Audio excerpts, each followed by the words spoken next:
As Saoirse glides gracefully through the open waters of the Atlantic, we are now 400 nautical miles into our journey from Florida to Rhode Island.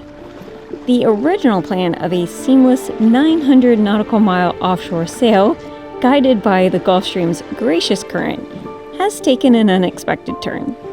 A strong northerly wind, poised to intersect near Cape Hatteras, which is known for its tumultuous conditions, has led us to quickly alter our course. But our temporary harbor reveals an unforeseen challenge, an inlet that will put an end to our thus far peaceful sail. Good morning. Welcome to day 4 of our sail.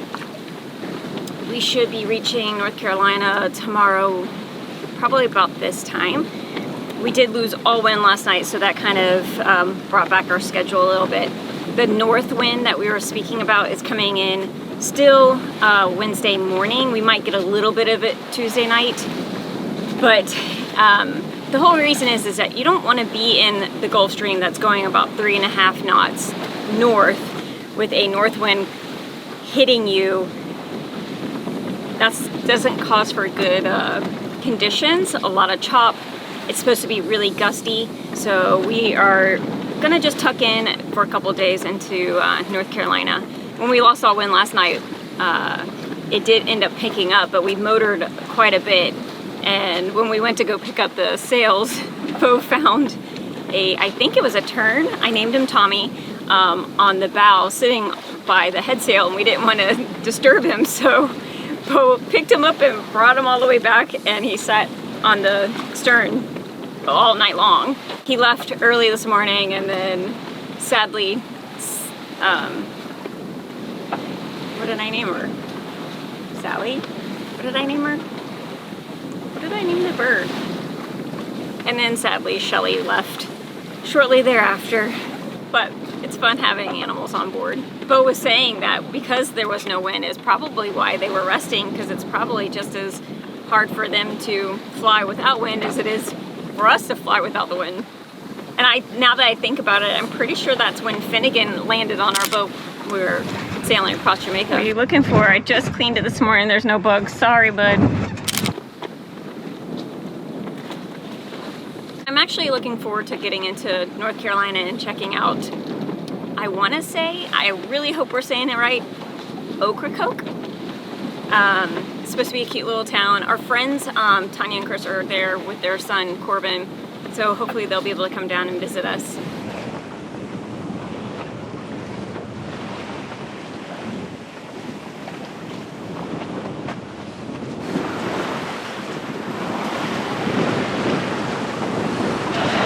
I just cleared the fishing line of seaweed, and then I noticed a whole bunch of fish jumping in the background.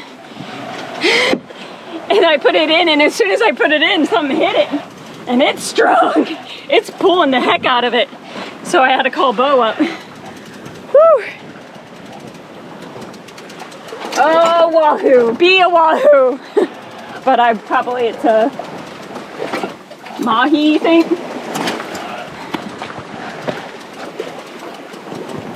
Holy moly. I literally just cleared it and put it in there.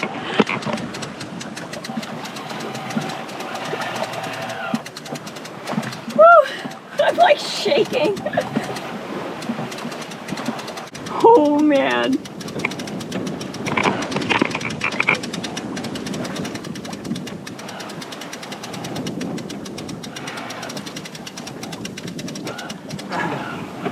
I have to bring it to the side.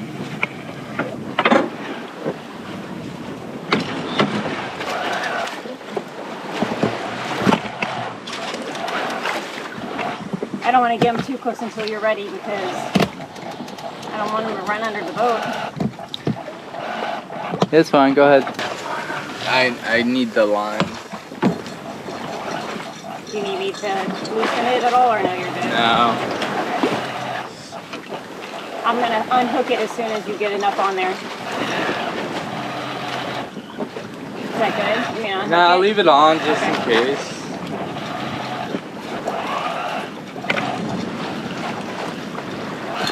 I think it's gonna be a tuna.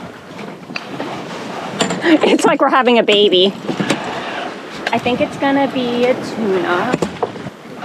Mackerel? It's gonna be a big freaking mackerel. That's tuna. It's a tuna? Yeah. Woohoo! Okay. Big one? Yeah. Okay, where do you want I me? need you to keep pressure on it. Keep pressure on it, just keep it there.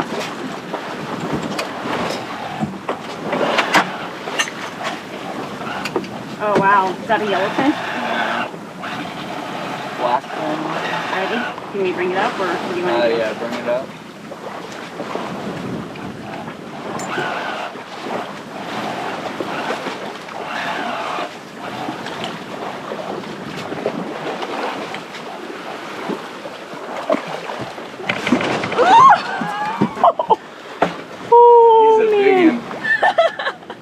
He's a big one. Oh, he's humongous!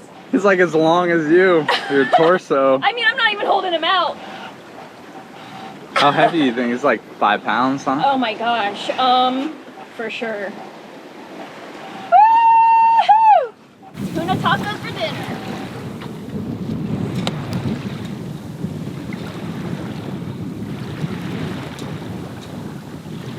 So I was about to store these, but I wanted to show you guys these things. Somebody got us these, one of our viewers, and they are amazing.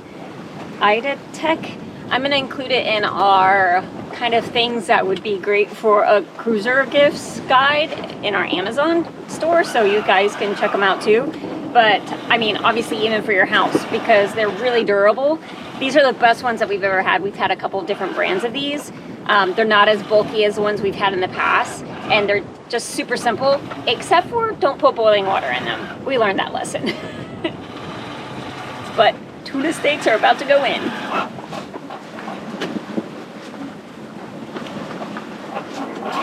Mini steaks.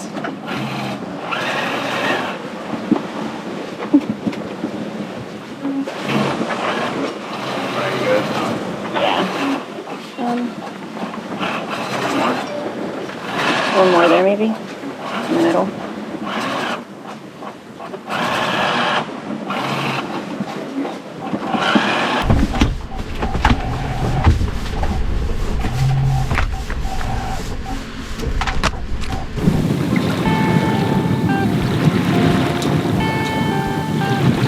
Ready to be crushed.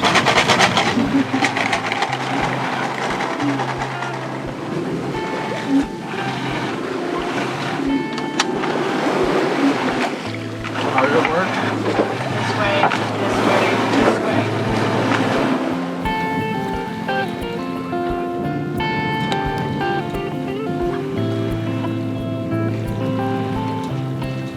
Shake. I was already cheating on that. You're a cheater!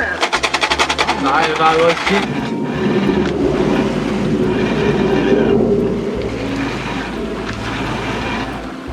Crushed me.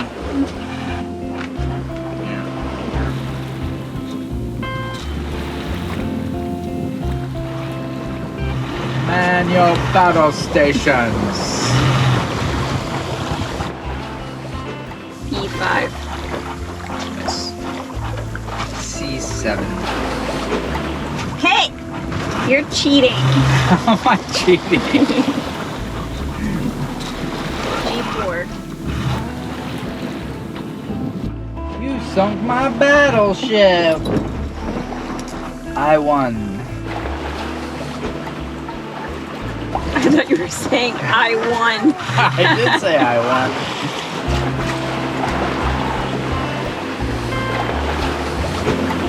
I think you're switching it up on me. I'm not. I have E3 marked. It's not what you said though. I said D3.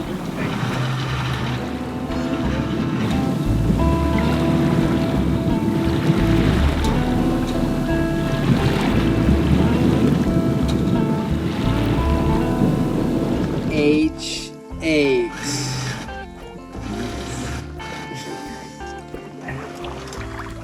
Hit and sunk. My whole fleet is gone. Cheater.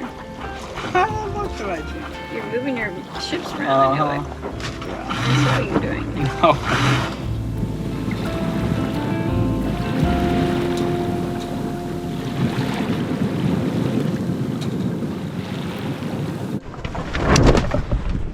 All right, it's time to drop the sails o'clock. So we're gonna go ahead and drop the sails, let the current take us. They're getting beat up anyways, and instead of running the power down on our motor, because we're gonna need it to get into Ocracoke. So head sail and main sail are going down. Yeah.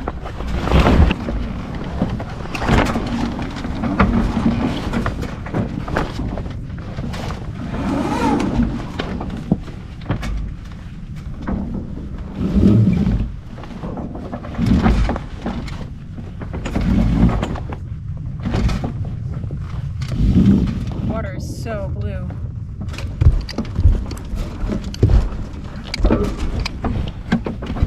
We're just rocking around with no wind. We're about 70 miles away from our anchorage, and we're just doing about 3 knots in this Gulfstream. So we're gonna slowly work our way up. We got time. If we were actually motoring or sailing, we'd get there too early. We wanna hit it just as high tide's happening. That way we can, 1, see, and 2, try to get as much water under the keel as possible, because the depths to get into the Ocracoke inlet, it's a little shallow. So we don't mind just bobbing around for a bit. We're actually gonna enjoy a tuna poke bowl. It's just raw tuna, sesame seeds, and some spices, and a little bit of this seaweed. What is it called? Nori. And we're just gonna chill out.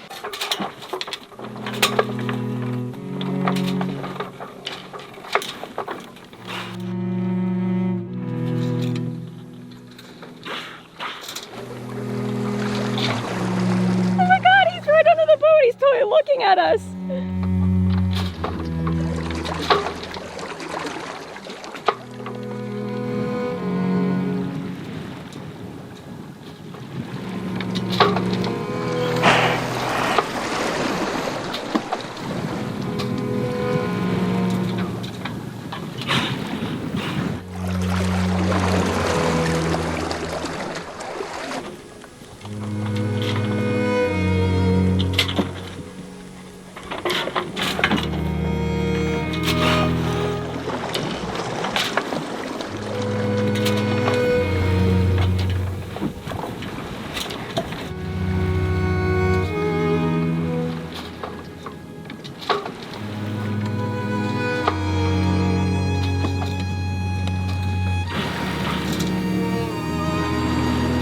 Oh my gosh, they are literally everywhere.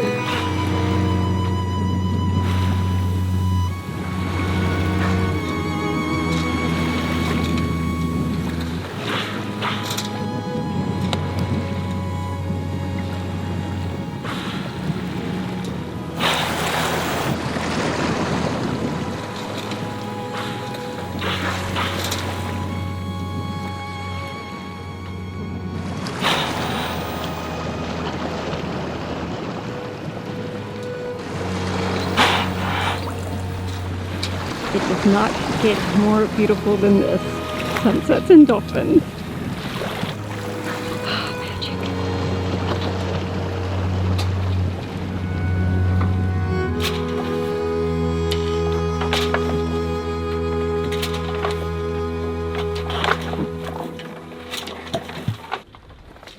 That was absolutely breathtaking, mind-blowing. All the adjectives.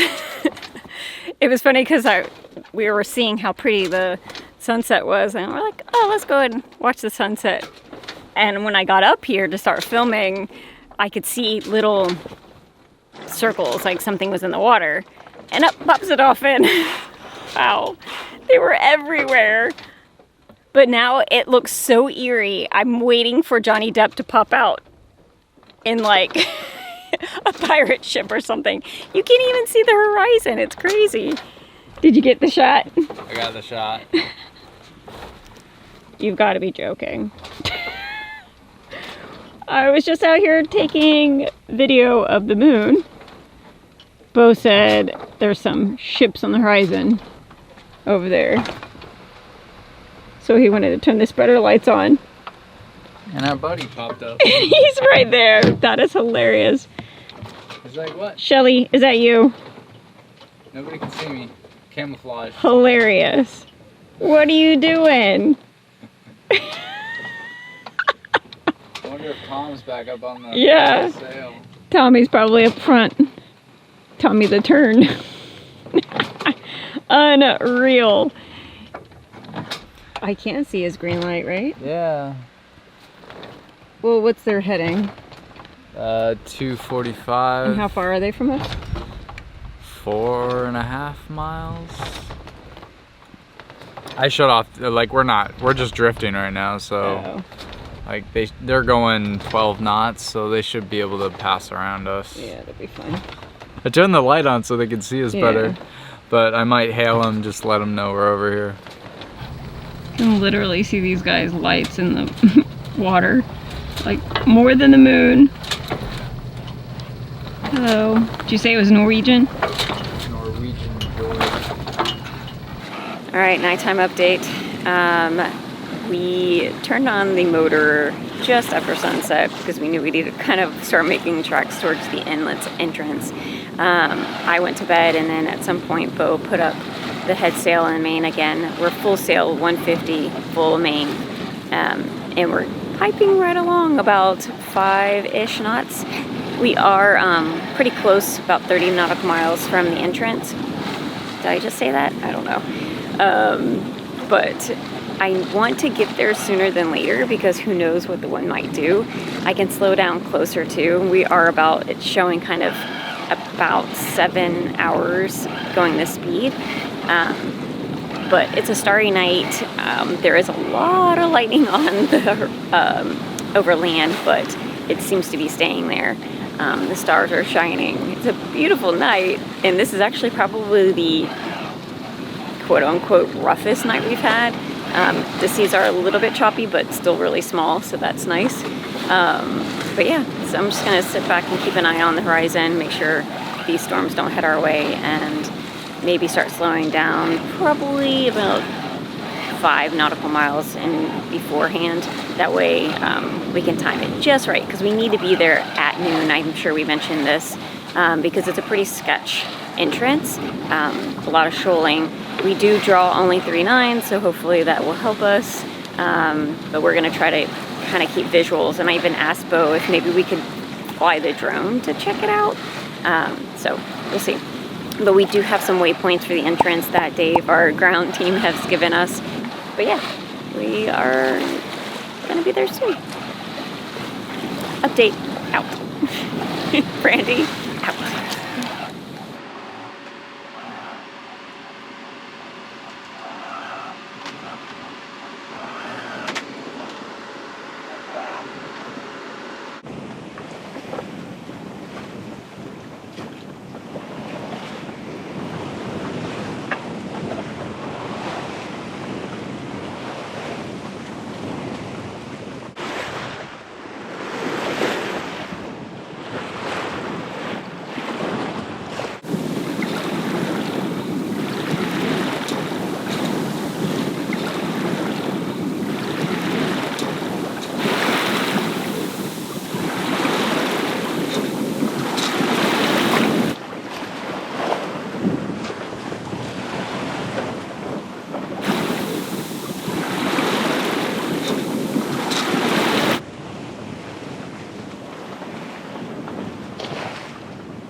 better.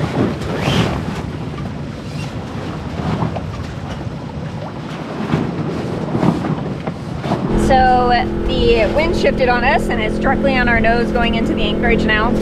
So we had to really bump up the motor, hence the generator running, because we need to have power to go through the actual anchorage. So we didn't want to run out. We could probably get by without it, but it's just kind of a safety measure that we're doing. So we are getting all the maps ready of how to get through. The Army Corps of Engineers actually plotted some spots just last month.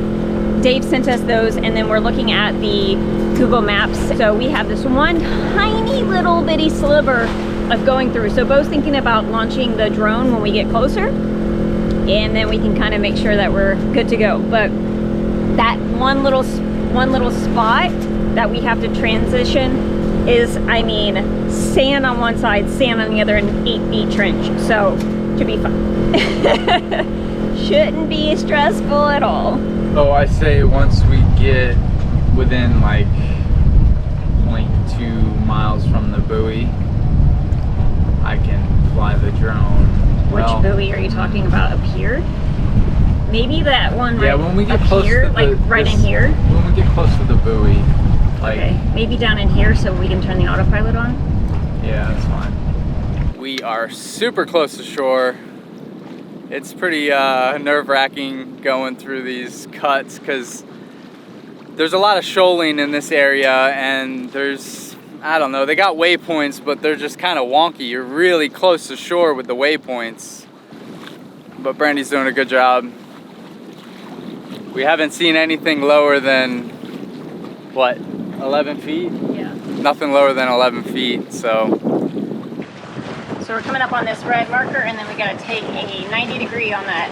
I'm not nervous, I'm not nervous, I'm not nervous. Hair ready status. Serious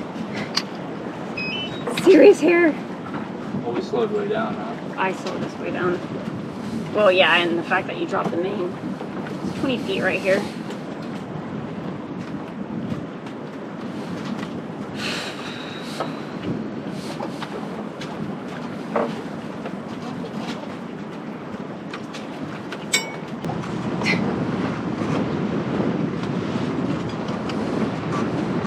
Like, this whole thing is breaking. It looks like you go kind of right there.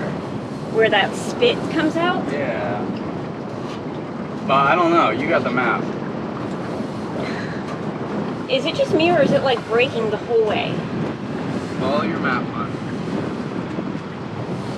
I'm going to the waypoint right now. Okay. I'm gonna start hitting shallower water 10, soon. 11 feet. It's making me drift though. Are we through it? No, love. Just started it. 8 feet. So that's what I need to stay at, 8 feet. 8-1.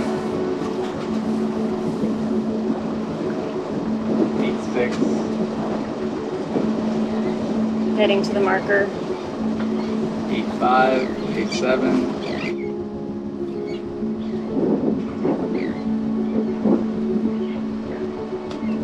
All right, I'm at the marker. 9-6. 9-5. 9-4. So now I'm heading to that spit that supposedly is 10. 9-7. 9-6. I like the way it's taking me though.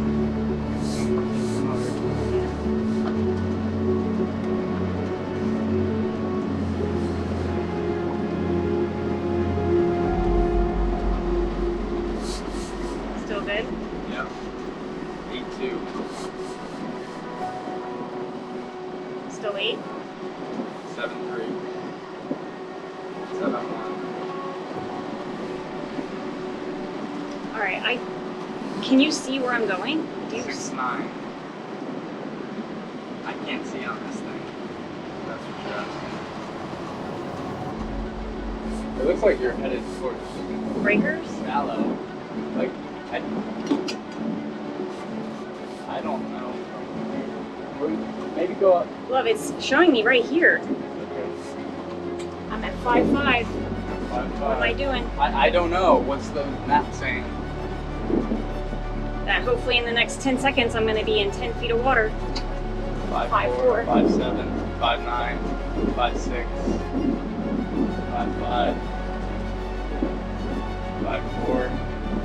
I'm hoping that this is just like deeper water hitting shallower water, like not too shallow. 5'2", 5'1", 4'8". I should already be in 10. 4'5". Low water, 4'3", 4'1", 4'2". Was that us hitting? That wasn't us hitting, was it? 4'7" now.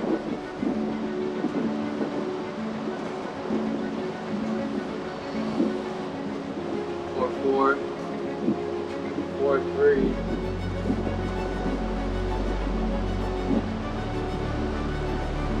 So look, there's a boat there. 4'5", 4'7", 5'2". We're gonna increase. So, okay, no, I think we're past it. Yeah. I think this is where he's going. Oh my gosh! We did it, we did it, we did it, we did it! I don't think we're so close to it. That's where the color map was.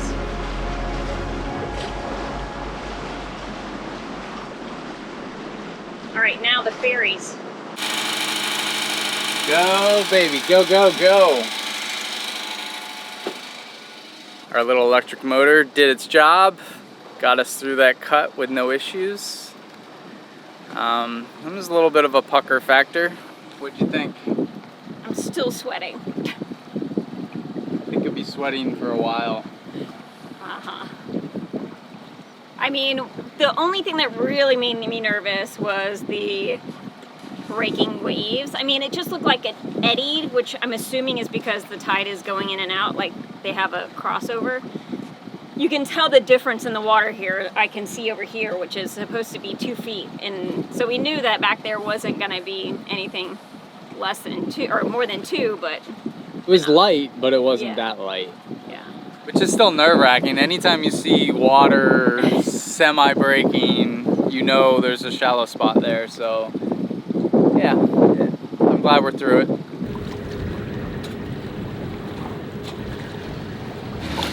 We couldn't have timed that any more perfectly.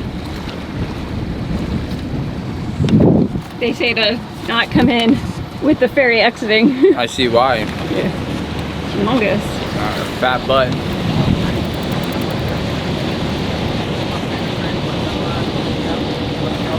Yeehaw! It's like turning around.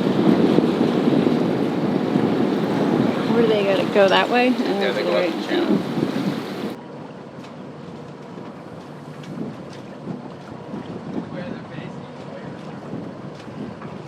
I'm pulling them up.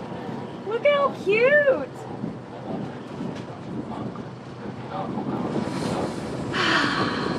We made it. Exactly what I would envision. Since Beau and I left the States, we left straight from Florida, went down to the Caribbean, so we haven't been able to experience this sort of anchorage in our cruising career. So this is something different. We're still at 1 foot tide. Not really the season for people to be here. Hold on, look how pretty that is. That's really cool, those little dolphins. That's the ferry dock right there. Oh yeah, that would make sense. Yeah, I can see why you want the ferry to come through. Yeah, it's super Well, it's just thin very in here. narrow. Yeah. Tell me when you want me to bust a Yui.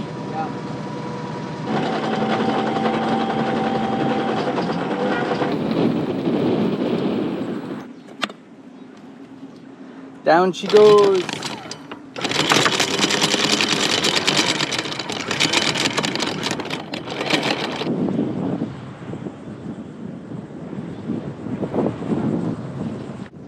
Yay! We made it to our first anchorage.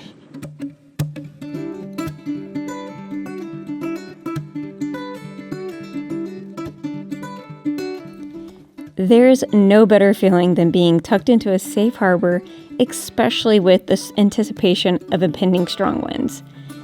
We are postponing exploring this cute, charming Ocracoke until tomorrow because, as fate would have it, we just happened to be a short ferry ride from some of our best friends in the entire world, who are currently living in Hatteras.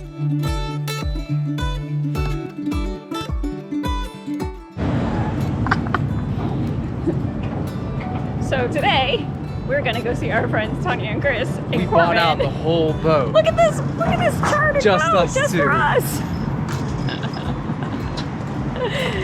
Actually, they just dropped off 100 people, 8 dogs, 2 bikes, and we're going back to Hatteras, and there's only us 2. There's Saoirse.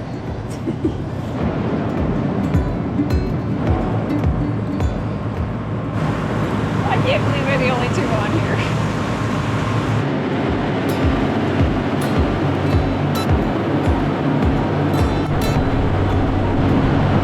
Through the sound right now. It's kind of cool to see because we're gonna be sailing this in a few days, so we got to get to scope it out before we actually get out here with Saoirse. If this guy can fit in it, we can fit in it. He's going 30 knots right now. We won't be doing that, but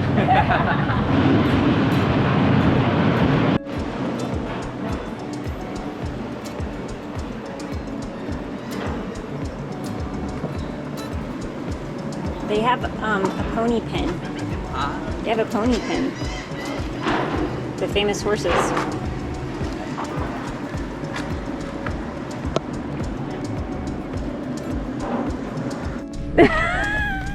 Just act natural. Chris and Tanya have the same vagabond hearts as we do. They have been land yachting all over the US in their RV with their son Corbin. These guys are like family to us, and we are so grateful that the wind blew us in here so we could see them. Thanks for watching. Subscribe if you haven't already, and be sure to stay tuned as we continue our sail north. Only 500 more nautical miles to go. What could possibly go wrong?